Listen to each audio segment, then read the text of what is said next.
स्वातंत्र्यपूर्वी झालेला होता त्यावेळची परिस्थिती काय असेल आणि आजची आपली असणारी परिस्थिती याच्यामध्ये आपण जर विचार केला तर खूप भयानक परिस्थिती होती. त्यांचे वडील शेतकरी होते, आई सुद्धा शेतकरी आणि घरकाम करणारी. अशातच त्यांना 6 अपत्य झाले आणि 6 अपत्यामध्ये डॉक्टर गोविंदगारे एक होते. आणि काही कालावधीतच त्यांच्या वडिलांचा मृत्यू झाला आणि संपूर्ण घराची जबाबदारी या आईवरती आली. तरी आई न डगमगता आपल्या मुलाचं शिक्षण करायचं या उद्देशाने तिने अतिशय कसोटीने काम म्हणजे कष्ट केले, अपार कष्ट केलेले आहेत. आणि त्यांनी आपल्या मुलाला 1ली ते 4थी पर्यंत निमगिरी गाव जुन्नरमध्ये अतिशय डोंगराळ दरी खोऱ्याच्या भागामध्ये असणार त्या काळामध्ये म्हणजे व रस्ते नसतीलच असं मला पण वाटते, कारण आताच रस्ते नाही तिथे चांगले, तर त्या काळात सुद्धा नसतील.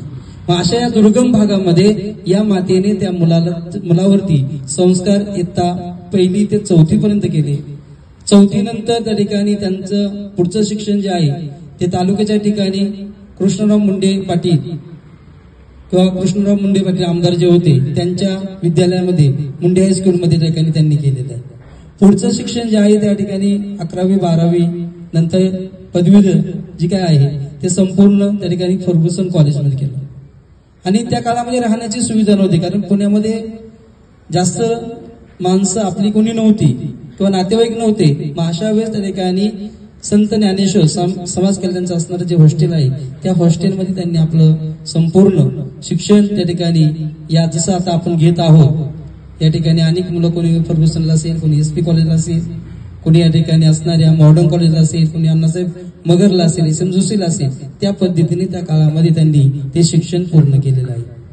हे करत असताना समाजामध्ये असणारी जी काही त्या ठिकाणी जनजागृती करायला पाहिजे यासाठी मावळची हुशारी ही जी काही त्यांचं असणारे जे काही लेख आहेत या लेखाच्या माध्यमातून संपूर्णपणे त्यांनी ते करायला सुरुवात केली. आणि याच बेसवरती त्यांना ठिकाणी खऱ्या अर्थाने समाजाच्या हितासाठी समाजाच्या चळवळीसाठी असा एक कुठेतरी कोणतरी अधिकारी निर्माण व्हावा या उद्देशाने त्यांनी त्या ठिकाणी काम करायला सुरुवात केली. आणि त्या लेखनाच्या माध्यमातूनच त्यांना त्या ठिकाणी आपण पाहिलंय, यांनी सांगितलं मला आत्ताच की म्हणजे लेखक डॉक्टर पाटील असतील किंवा त्या ठिकाणी शंकरराव खरात असतील यासारख्या असणाऱ्या लेखकांनी त्यांच्यावर आलेले जे संबंध आहे त्यांच्यामुळे खऱ्या अर्थाने त्यांनी त्या ठिकाणी हे काम करायला सुरुवात केली. आणि आदिवासी संस्कृती जगापर्यंत मांडायची हा त्यांची ख्याती होती. आणि म्हणून त्यांनी त्या ठिकाणी त्यांची PhD जी आहे ती आदिवासी संशोधनामधूनच केलेली आहे. आदिवासींचा असणारी चालीरीती, परंपरा, संस्कृती, आदिवासींचं जीवन कसं आहे, मग त्यामध्ये ते भिल्ल समाज असेल, महादेव कोळी समाज असेल किंवा ज्या पंचायत जमाती आहेत त्यामधलं त्यांच्यामध्ये असणारे जे काही नातं गोत आहे किंवा रक्ताचं त्या ठिकाणी बॉन्डिंग जे आहे ते कसं असावं ही सर्व गोष्ट त्या ठिकाणी त्यांनी आपल्या लेखनाच्या माध्यमातून त्या ठिकाणी मांडलेली.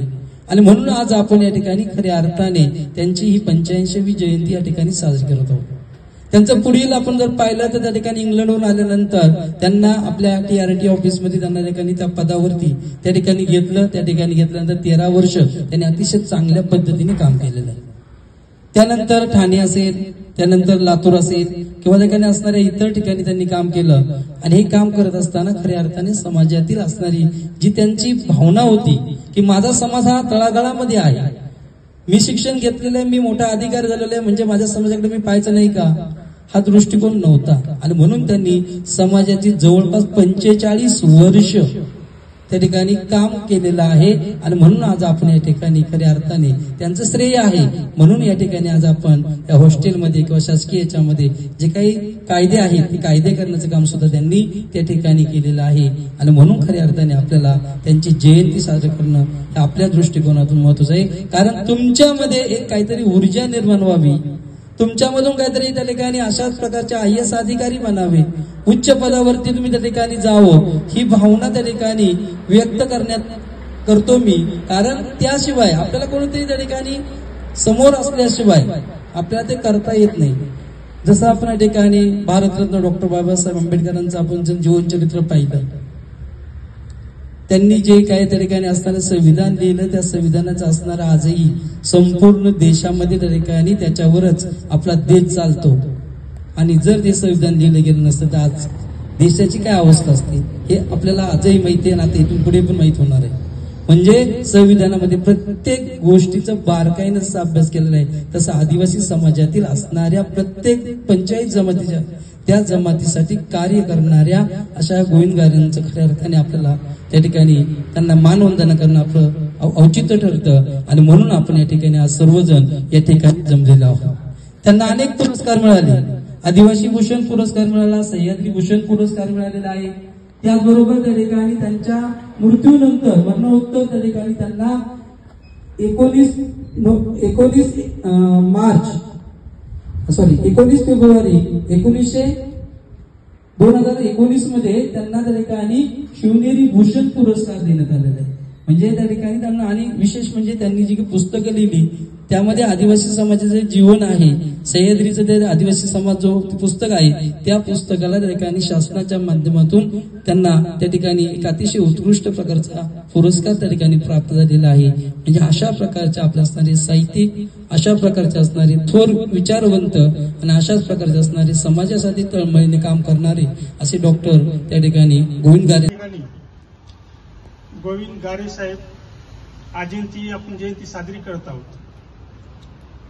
त्यानिमित्त आपण सर्व जमलेले शिक्षक आहेत, ज्येष्ठ आपल्या अधिकारी आहेत, सगळे कर्मचारी आहेत, सगळे कार्यकर्ते वेगवेगळ्या भागातून आलेले विद्यार्थी मित्रांनो, आज खऱ्या अर्थानं मला एवढा आनंद झाला कारण अशा कार्यक्रमाला ह्या ठिकाणी मी पहिल्यांदाच आलो.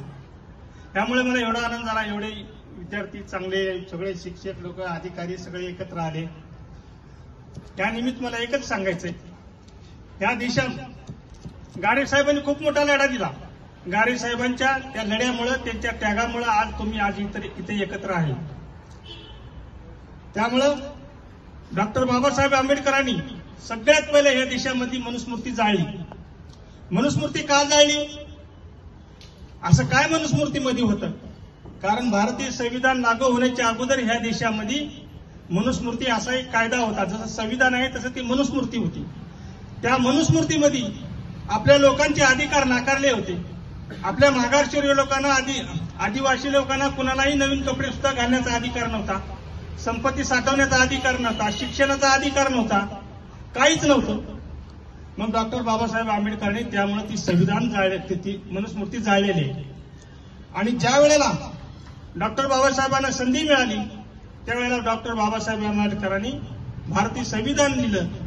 आणि त्या भारतीय संविधानामध्ये सर्व जाती समाज, संपूर्ण या देशाचा, जगाचा अभ्यास बाबासाहेबांनी केलेला होता. जगामधले जेवढे घटना आहेत राजकीय, त्या सर्व घटनांचा अभ्यास बाबासाहेबांनी केला होता.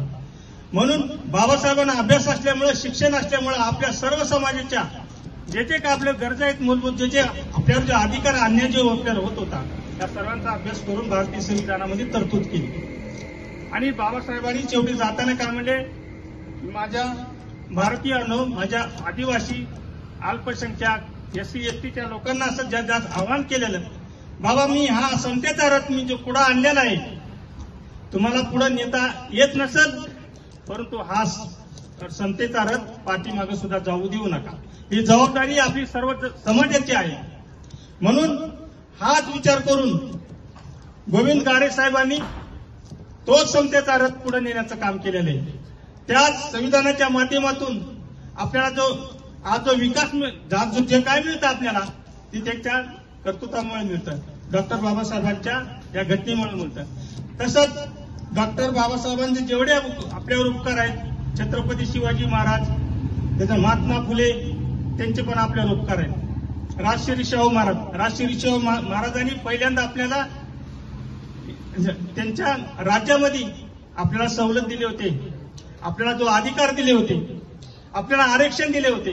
त्यामुळे त्यांचे सुद्धा आपल्यावर उपकार आहेत. सर्व महापुरुषांना जात नसती, महापुरुषांना सर्व सारखे असतात.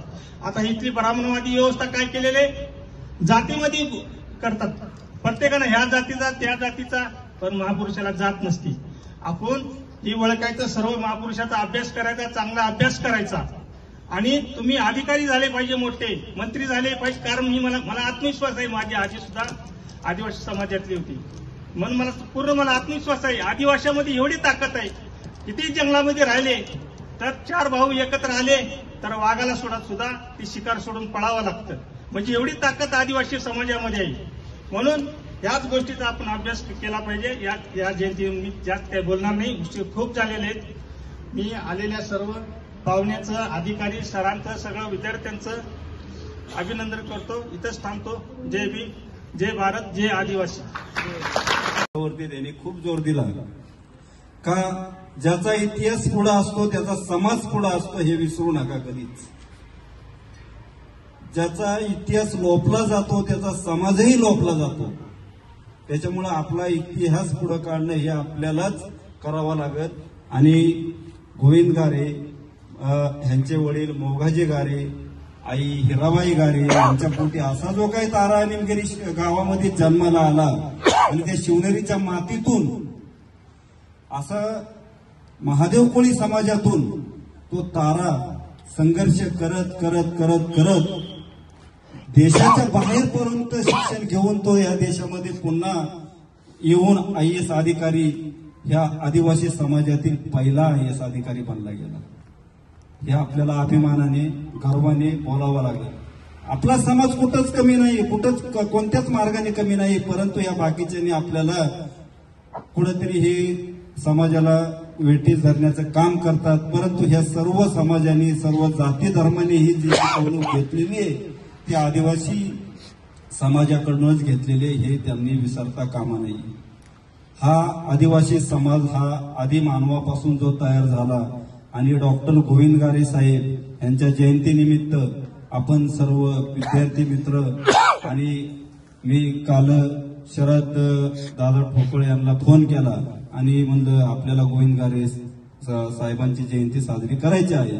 त्याचप्रमाणे लगेच त्यांनी यस म्हणलं आणि टोकरे सर म्हणले का लगेच आजच्या आज फोटो तयार करू, पण फोटो बी असा तयार केलेला आहे त्यांनी, तर तो फोटो भागवशी वाटेल या पद्धतीने हा फोटो आहे. मागच्या वेळेस आपण आलतो इथं, तो फोटो नव्हता इथं. शरद आपण TRTI ला बसलो होतो, अख्खी छाननी मारली, कुठेच फोटो गावला नाही, तेव्हा तो फोटो इथं नव्हता. म्हणून ती जयंती सर साजरी करण्याचं प्रयोजन आपण या ठिकाणी आजला प्रामुख्याने घेतलं.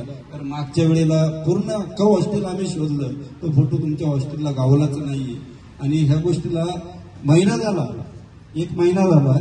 म्हणून म्हणलं का हा फोटो जर तुमच्या याला नसेल तर तो इतिहास कसा समाजापर्यंत जायचा, कसा विद्यार्थ्यांपर्यंत जायचा, विद्यार्थ्यांना कळलं पाहिजे की बाबा हेही आपल्या समाजातील IAS अधिकारी आणि जुन्नर शहराची माती आणि निमगिरी गावची ख्याती अशी ही गोविंद गारे साहेबांची महान अशी आदिवासी समाजाला दिलेली चालते बोलते सभागृह होते.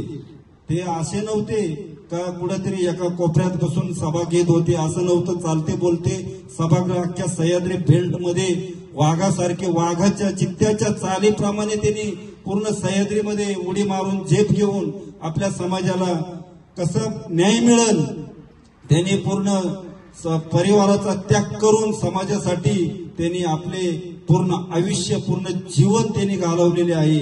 आज रोजीला त्यावेळेस पुणे शहरामध्ये काहीच नव्हतं. त्यावेळेस गोविंद गारे साहेबांचा धनकवडी बेपेवाडीमध्ये पहिले प्रदर्शन असा बंगला होता.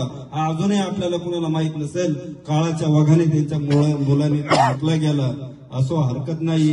परंतु गोविंद गारे साहेब हे आपल्या समाजाला प्रेरणास्थान एवढ्या चांगल्या प्रमाणे मिळाले. तर 2006 रोजी गोविंद गारे साहेब यांचे यांनी समाजामध्ये शेवटचं कार्य त्यांनी आपलं केलं. आणि असा जो काही तारा ह्या समाजात IAS बनून गेला आणि त्यांचे विचार आपल्यापर्यंत आहेत. बांधवांनो, त्यांचे विचार तुम्हाला पुढे न्यायचे. विद्यार्थी मित्रांनो, तुम्हाला थांबायचं नाही, ते विचार तुम्हाला पुढे न्यायचे. त्यांचे गोविंद गारे साहेब, बिरसा मुंडा, राघोजी बागरे, तंट्या मामा भिल्ल, नाग्या कातकरी, असे राणी दुर्गा होते, असे कितीतरी आपले क्रांतिकारक आहेत. कुणी एवढा मोठा लढा दिलाय, पण हे सगळे क्रांतिकारक यांनी कुठेतरी झाकून ठेवले आणि नको ते क्रांतिकारक पुढे आणले आणि त्या क्रांतिकारकांना त्यांनी दर्जा दिला.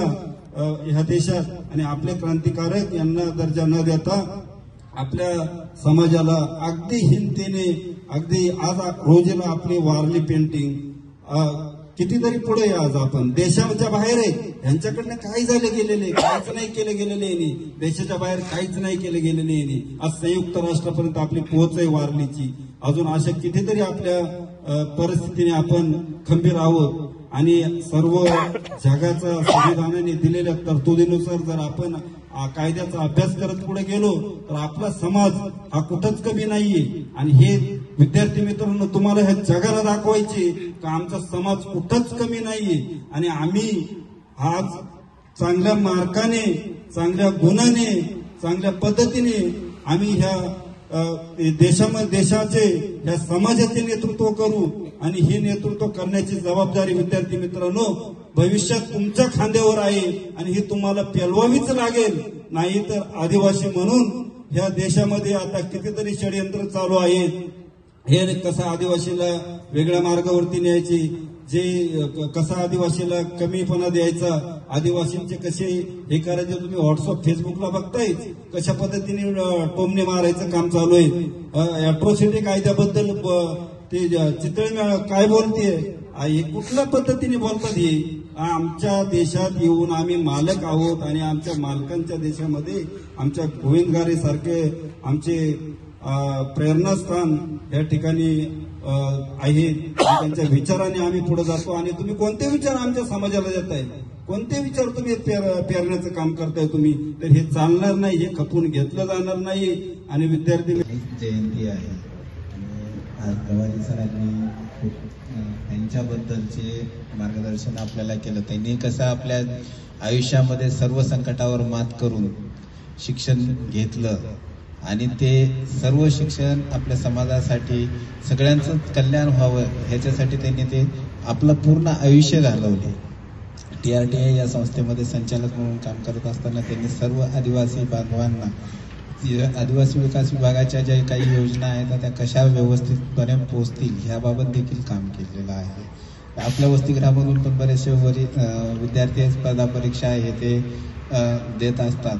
तर त्यांनी पण हा आपल्या डोळ्यासमोर आदर्श ठेवून त्याच पद्धतीनं आपलं आयुष्य घडवावं आणि जीवनात यशस्वी व्हावं असं शुभेच्छा देतो सर्वांना. सर्वांनाच माहिती आहे की डॉक्टर गोविंदगारे साहेबांच्या जयंतीनिमित्त जमलेलो आहोत. सर्वांनी तर आपलं मत व्यक्तच केलेलं आहे, त्याच्याबद्दल आमच्याकडनं असं काही नवीन अपेक्षा नाही. त्या व्यक्तीबद्दल सांगाल तेवढं आपण कमी आहे.